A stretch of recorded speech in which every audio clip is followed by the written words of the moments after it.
That's something you can research on your own. Web design. Web design. Web design used to be a pretty hot business, easy to get into because most people had no clue, no concept of how to design a website. Now you've got any and everybody that's got a Facebook page, and if you can create a Facebook page, you can create a website if you know and find the right tools and resources to use. Now, the people that know the least about that and still are mystified by it a little bit, believe it or not, or entrepreneurs and business owners in particular. A lot of business owners are not tech or web savvy, particularly a lot of older business owners. So they still see a lot of mystique in the internet. They are clueless about designing their own website. They certainly don't know how to do it professionally, so they're still paying people to design websites. But an easy concept, I started designing websites. You know, like I've said many times, I've been online back when you had to deal with Unix code. Back when instead of we had BBS systems is what it was called. I was online back then, back before we had the pretty pictures and the videos and sounds and all that. When basically it was just people that were really into computers, were geeks and things like that, tech savvy, people that worked with major corporations, or college students, or people that work with the government were really the main people and the only people that were online for the most part. And then you had geeks. That's it. That's what it was. And quite frankly, because all the crap that, I love YouTube and the fact that any and everybody is online right now, but basically some of the people that comment on some of these videos they just were not online back then. It was much more intelligent people that you could interact with than some of the people that are online now, because now any and everybody's online. But anyway, web design is another business that is still viable today. Okay, now one way that you might want to consider doing that would be to basically get some skills on designing websites. Now, I had a friend who was she was trying to get her master's degree in something, and she asked me some questions about one of the courses she was taking, and one of the components of that course, and my sister did the same thing when she was going for her master's, was they had to put together a basic website, and they weren't really learning that much. I mean, I was really shocked at what they did not know, and how they were doing things the hard way, and how the professor teaching them really didn't even know that much. So I'm not going to advise that you go out there and necessarily take a course unless you take the right course, because there's so many different ways you can do that. There's so many different ways you can do that. You can actually design websites without having to learn JavaScript or CGI and any of that stuff. It's out there, but you don't necessarily need that. I mean, one of the great, excellent ways you could do a really good professional quality website is to use a WordPress. But anyway, I'm not going to get into all of that. The bottom line is that your major clients you would appeal to would be businesses. You could go door-to-door marketing. You could do local searching. You could find businesses. You could do telemarketing to find businesses that need to be online. And one of the good ways to do that is to look at any of the ads, whether it's the Yellow Pages, newspapers, or anywhere else. If a business is not listing or citing a website, then most likely they probably don't have a website, and they have their phone number there. You simply contact them, and then you have a pre-prepared script. You know, you kind of make it simple and basically tell them that you design websites. That's what you do. And one way you could get a very, very high percentage of returns is to tell them that your regular fee for setting up a website for them is $1,500, but there is a special where you're doing it for free. You would design and create their website for free. All they have to do is pay a $15 processing fee. You create your website, and then the first month is free. After that, it's going to be $30 a month, $50 a month, $60 a month, whatever you're going to charge. Just don't make it too high, because even if they don't know better now, eventually they will find out. There was a time when businesses were being charged like $600 a month, $1,000, and they still are. So, but you know, you want to be fair, because the bottom line is what they're paying you for monthly is the hosting and the maintenance of the site. But anyway, I'm done with that. I don't have time to spend too much on one thing. Let's move on. Vanpool Service. And I have done that business also, designing websites. Vanpool Service. No, I've never done this, but here's an idea.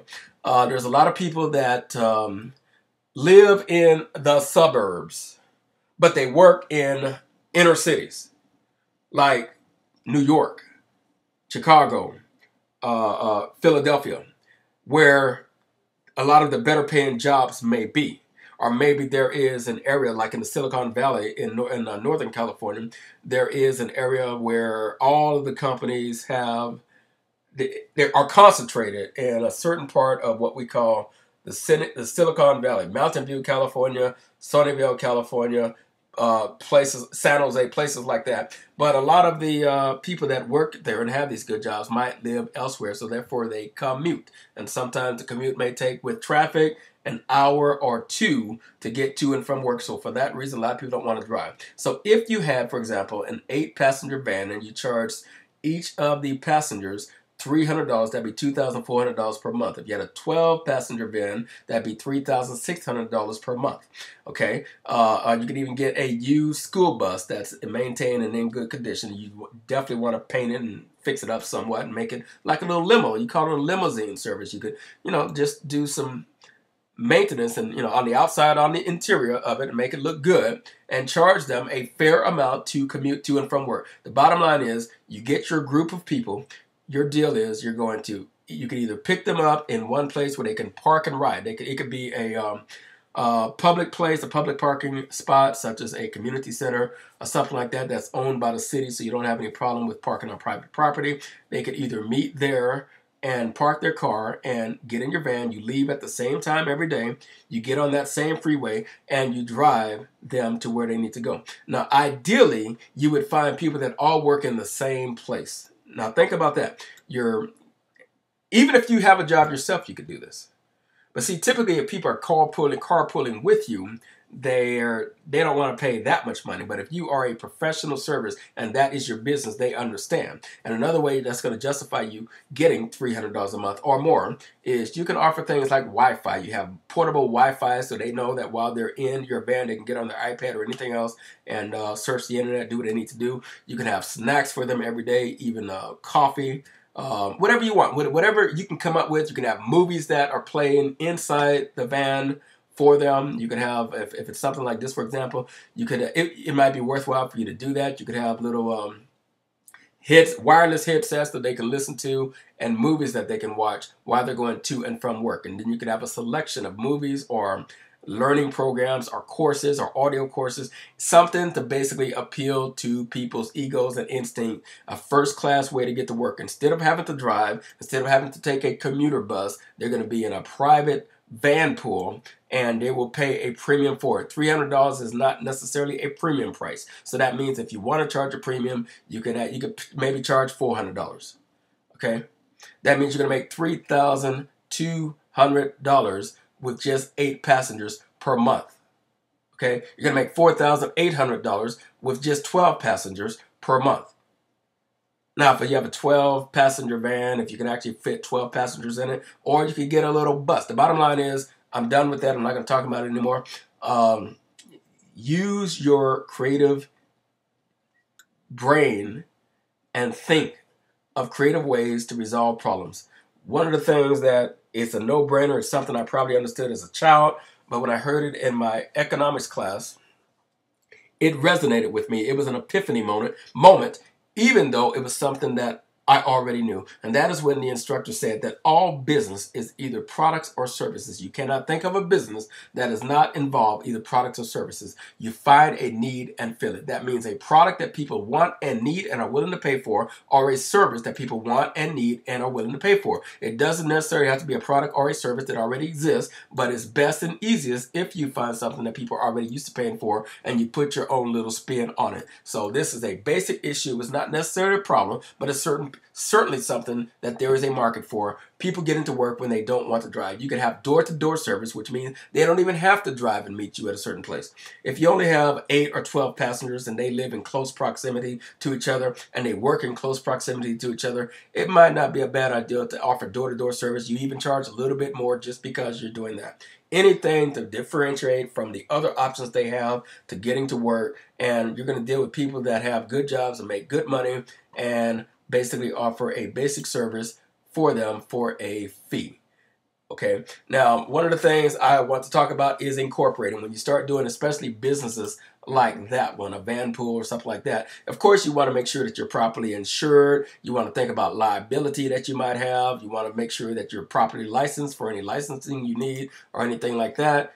you want to do things above board and by the book. So it's a good idea to look at incorporation at some point. If you don't know anything about incorporating and why you should incorporate, you're not going to learn it right here in this video. The only thing I'm going to say is that there are many reasons and benefits to incorporating. One has to do with liability. And when you start getting involved in some types of businesses, it's a really good idea. A corporation will be a corporate shield for you. A corporation, by definition, is a legal person. You're creating a legal person or an entity that is separate and apart from you, even if you are the one that's making all decisions. There are tax strategies, asset protection, and layers of protection, personally and financially, that you will have through a corporation. Okay, and like a good friend of mine who's well known for teaching investment and marketing and business strategies says, own nothing but control everything. When you set up a corporation, you don't own that corporation. I've talked to a lot of people who say, I'm the owner of the corporation. No, you're not. Because a corporation, by definition, is a legal person. If you could own a corporation, that would be slavery. It'd be tantamount to slavery. Okay, so by definition, you don't own the corporation. You, at best, are an agent or a representative of the corporation. The best thing you want to be is an employee of the corporation. And if you can avoid it, you don't even want to be the principals of the corporation. But anyway, I want to get into all that. That's a whole nother subject, but let's move on. The concept of starting small, that's what we're talking about. I wanted this video to be about simple, small businesses that people could start with minimal investment, and in some cases with no investment. A lot of the major corporations out there all started small. Companies like Apple, Atari, Apple, Intel, McDonald's, Taco Bell, Carl's Jr.'s, Molly Mays, all started very small. Atari, Apple, Intel, they all started in the garage. Walt Disney started in the garage. You know, it's interesting that every single company I have mentioned is in California. That's one of the reasons I'm in California, because, you know, when you have a vision to do things, you're going to take the steps and make the moves you need to make to be successful. And sometimes that means going where the money is. And if you're having a problem, here's some advice for you. If you are having a problem, and I don't know who you might be, with just getting a job, maybe it's the fact that there are not that many jobs in your area. There are a lot of people have relocated, have immigrated to different places just on the strength that they might have a better opportunity to get a job with no guarantee that they would get it. They heard that that there was when there was an oil bust, an oil boom, that is, a lot of people moved to, they relocated to Oklahoma, Texas, places like that, in the hopes that they would get a job working for one of the oil companies. When Detroit was really one of the major players in the automaking industry, a lot of people moved to Detroit so they could get one of those jobs, and a lot of them succeeded in doing that. So sometimes you might have to do that. Think like an immigrant, relocate to where opportunities are better for you. And when it comes to business in general, opportunities are always going to be better when there are more people and more of those people have money. 10% of the United States resides in California. Another 10% of the United States resides in New York. So between those two states, you have 20%, which is 1/5 of the entire United States. Think about that. And by the way, 10% of California, 10% of the United States is in California. 10% of California is in Los Angeles. So that means opportunities are going to be better. Now, let's talk about another business opportunity for you, and that is affiliate marketing. What we have here is an image of a check from a company called ClickBank. ClickBank has made a lot of people millionaires and multimillionaires. ClickBank basically is a company. You can go to it, clickbank.com, and basically it's a company that basically allows you to become an affiliate for other companies that are marketing digital products.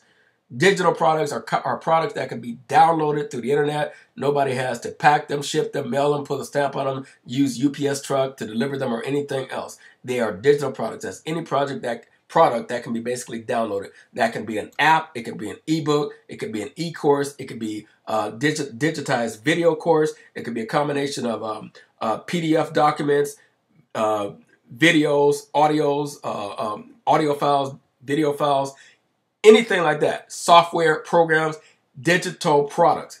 And you can become an affiliate and market those products because they already have the websites that are designed professionally in many cases.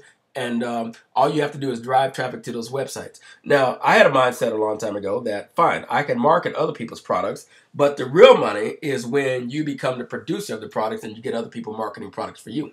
So that's where I'm at today. I produce digital products, and other people are out there marketing my products and spending their money, investing their time, investing their expertise to promote and advertise. Sometimes I've actually seen them do major campaigns to market my products. They're not doing it for me. They don't know me personally. They're doing it for themselves because I give them an opportunity to make money. Because it's digital, no matter what we charge for the product, there's 3 splits. ClickBank gets a little bit. The producer of the product gets the rest minus whatever he's paying his affiliate.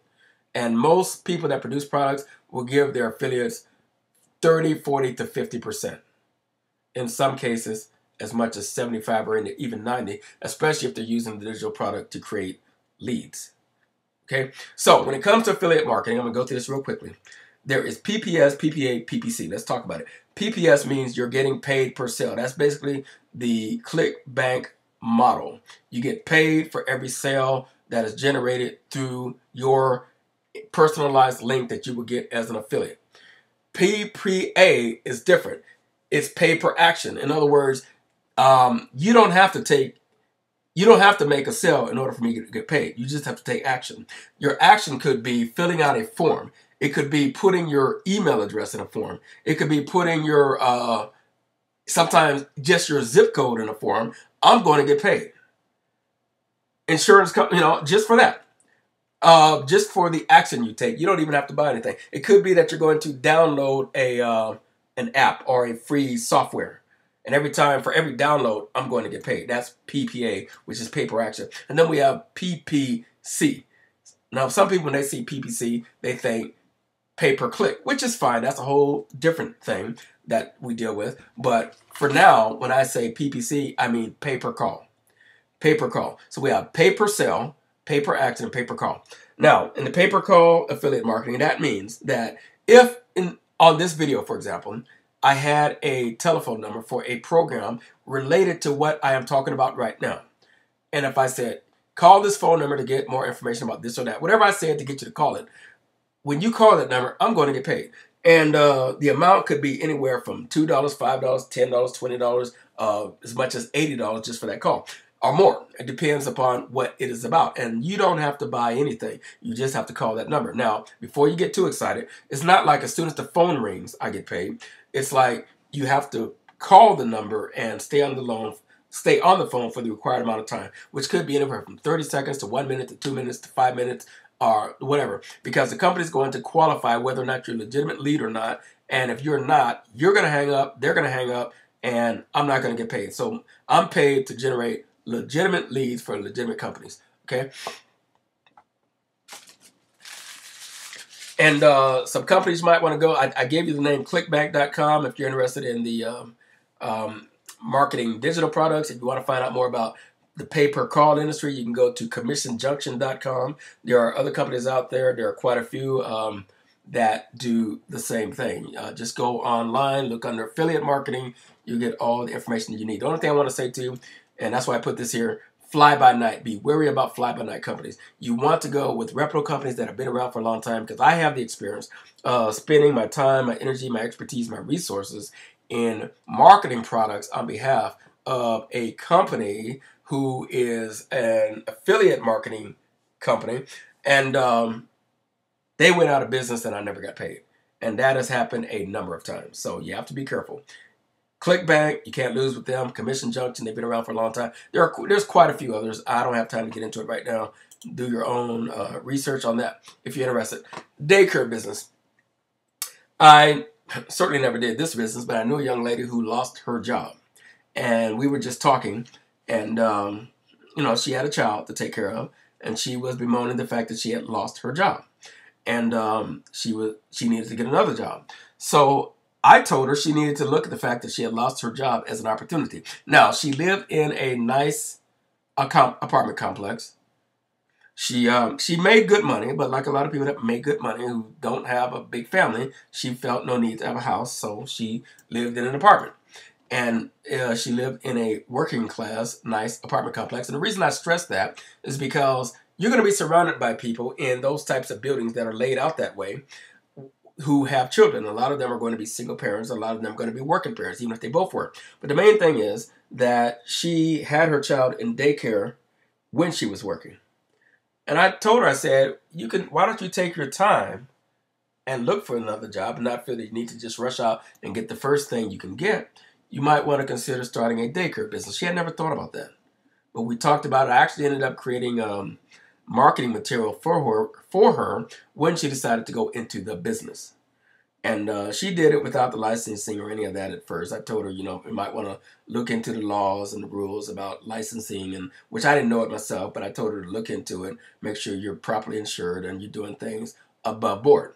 But until you get that together, you can basically be a babysitter. And 14, 15-year-old girls have been babysitting from going back to the 1910 or whenever, and they still do it without going through all of that because they're not doing it professionally.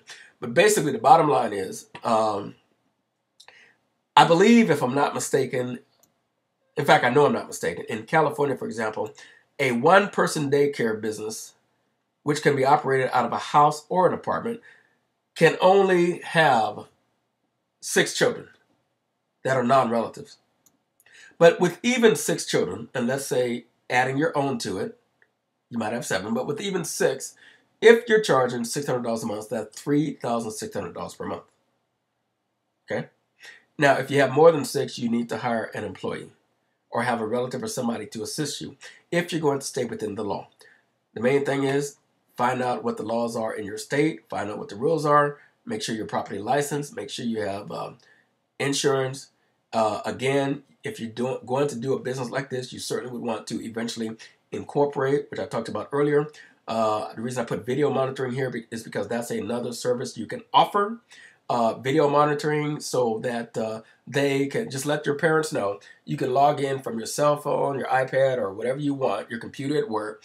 And I have video cameras all over the house so you can watch in and see your child and what they're doing, how they're interacting with the other children, how they've been treated or anything else. And when you do something like that, you can charge a premium price and get better clientele. So just starting at $600 a month, which is reasonable because some people pay more than that, some people pay less, but that's $3,600 just for 6 kids. So that's, and by the way, that's more than most people in America make on a job.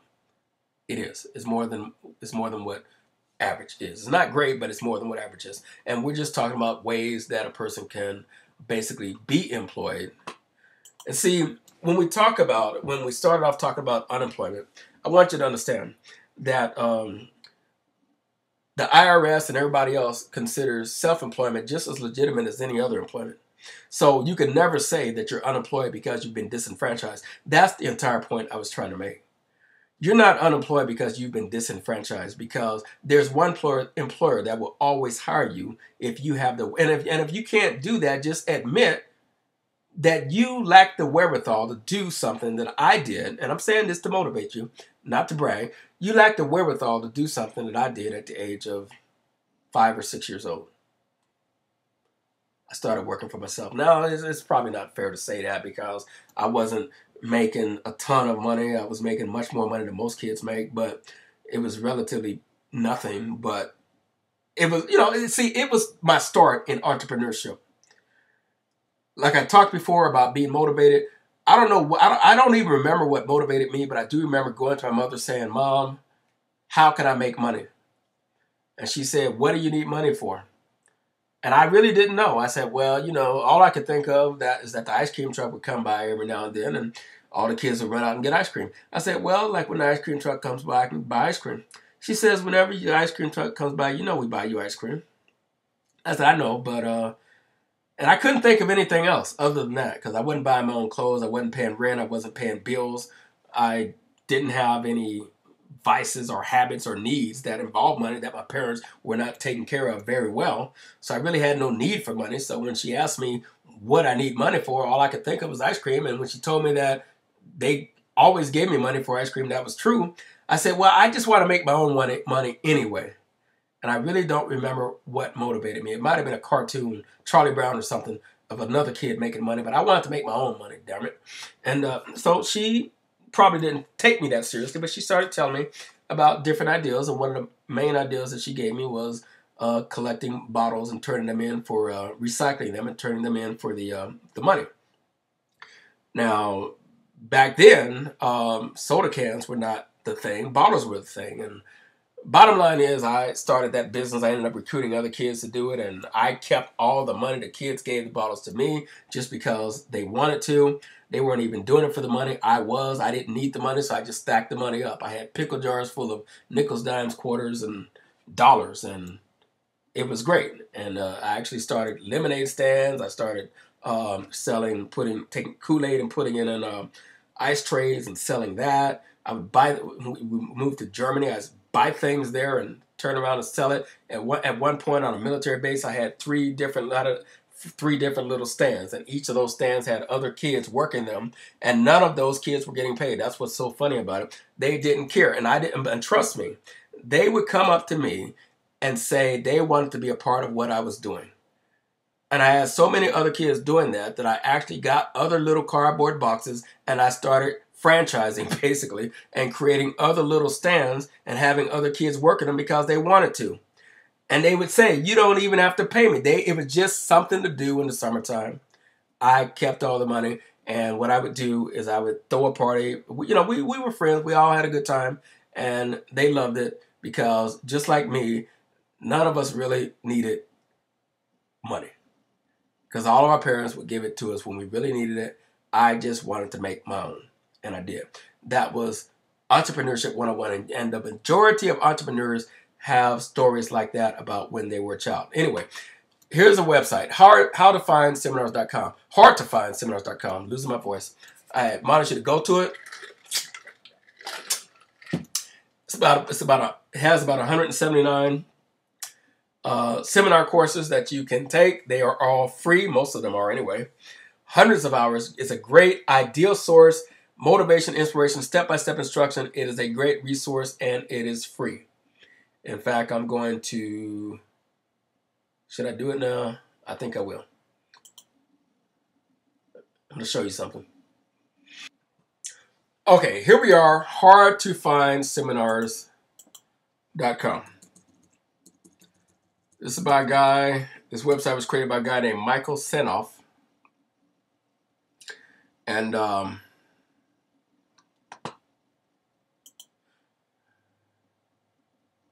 want to click on where it says, what I just clicked on, where it says interviews, and it will take you to this page. Free marketing interviews, free MP3 downloads to 157 hours of audio interviews with information from the best experts on marketing, business, and health. Now, before we go further, I want to ask you a question. Especially if you're one of these people, like the guy who says that the reason there's this unemployment rate is so high is because people are being disenfranchised. I want to ask you a question. How do you spend the most valuable and precious commodity that any of us have? And if you don't think it is the most valuable and precious commodity that anybody could have, then you're dead wrong. You're dead wrong, and once you become, or you're in danger of becoming, or you feel that you're close to becoming, not just dead wrong, but dead, then you're going to understand why what I'm about to say is true, that the most valuable and precious commodity that anybody has is time. See, dead people don't have any time. Dead people, their time is up. As a matter of fact, that's how you know you're dead, is when your time is up and your clock stops ticking. So as long as you're breathing and living, you have the most valuable, precious commodity, which is time. And really, you can define life as time. You can define time as life. Time is life. Your life begun at the same time your clock begun ticking back when you were born. We measure our life by the amount of time that we have had. And we all have the same amount of time. At least a day is 24 hours for everyone, regardless of who we are. Okay? Our lives may have different time lengths before they expire, but we all experience a 24-hour day. So the question would be, how do we spend the time that we have? Really, I'm not making productive use of my time right now because I'm supposed to be doing something else that's actually going to manifest itself in what I'm trying to accomplish. And this is just a distraction right here. But hey, you know, these little distractions of doing these videos is actually a good thing, because it's pretty simple for me to do, and it allows me to step away from what I really need to be focusing on and do something else, because I need to stay in front of my computer. So I might as well be doing something while I'm doing that. So I'm making this video. But anyway, let's look at some of the names that you can listen to on these free audio courses. And if you know anything about marketing or business or any of that, you're going to recognize some of these names, because these people are very well known. In some cases, they're the best at what they do. Dr. John DeMartini is an interview with him. Brian Tracy. J. Conrad Levinson, that's the author of Guerrilla Marketing. He's the author of a book called Guerrilla Marketing. I think he has 1, 2, 3 volumes, and then he put another book together about guerrilla marketing on the internet. And he's well known. Nightingale Conant interview. Nightingale Conant is the company that published the bestseller Think and Grow Rich. Ron LeGrand interview. Ron LeGrand is a real estate guru who specializes in short sales, and he has a pretty good course. I've taken this course, a seminar. Also, we have Jack Canfield interview. Wally Amos free interview. Wally Amos is the man that was behind the famous Amos cookie brand, which used to be really popular. Now it's not. I don't even see it that much anymore, but that's the man that's behind it. And of course, we have Robert Kiyosaki, an interview with him. That's the author of Rich Dad, Poor Dad. So we have some big names here. Stephen Pierce, he's an internet marketer. We have Les Brown, he's a public speaker who started doing public speaking when he was 18 years old. Gary Halbert interview. Gary Halbert is a copywriter who I learned a lot from. And Gary Halbert is a really down-to-earth guy. He's a little bit too down-to-earth for some people's taste. But basically, he has a totally flippant style of doing copywriting, which is, it really resonates with people, and it's very, very effective. And if you want to learn copywriting, he's one of the best to learn from. Willie Crawford, he's another internet marketer. Jay Abraham, he also marketing expert. A lot of people on here who are well known for being the best in their fields and industries, and you can learn from them. Look at all these courses you can get. You even got Montel Williams, and he used to have his talk show. Evel Knievel, I didn't realize that was on there. Okay, so basically, when you have the time, if you want to go to this website, if you don't get anything else out of this entire video I'm putting together right now, get this, hardtofindseminars.com. Go to it. You can click on any of these links, and in some cases, you will get everything you need step by step to start a particular type of business. Or if you're already in business, you can get a lot of information and resources on different marketing methodologies and things like that. I'm going to click on this one, installing locks and P-holes. Installing locks and peepholes, basically.